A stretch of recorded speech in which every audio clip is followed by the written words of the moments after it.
बिटिया बड़ी हो गई। एक रोज उसने बड़े सहज भाव से अपने पिता से पूछा, पापा, क्या मैंने आपको कभी रुलाया?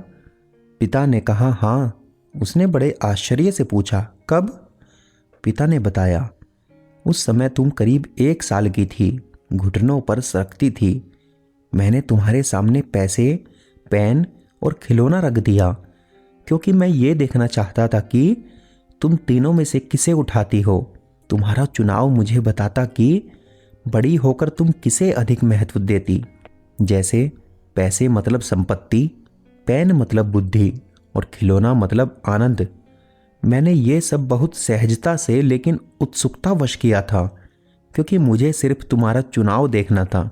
तुम एक जगह स्थिर बैठी टुकुर टुकुर उन तीनों वस्तुओं को देख रही थी। मैं तुम्हारे सामने उन वस्तुओं की दूसरी ओर खामोश बैठा बस तुम्हें ही देख रहा था। तुम घुटनों और हाथों के बल सरकती आगे बढ़ी।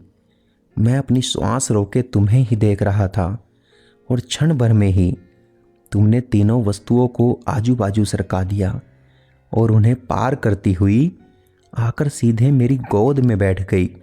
मुझे ध्यान ही नहीं रहा कि उन तीनों वस्तुओं के अलावा तुम्हारा एक चुनाव मैं भी तो हो सकता था। वो पहली और आखिरी बार था बेटा, जब तुम्हें मुझे रुलाया, और बहुत रुलाया। दोस्तों, भगवान की दी हुई सबसे अनमोल धरोहर है बेटी। क्या खूब लिखा है एक पिता ने, हमें तो सुख में साथी चाहिए, दुख में तो हमारी बेटी अकेली ही काफ़ी है।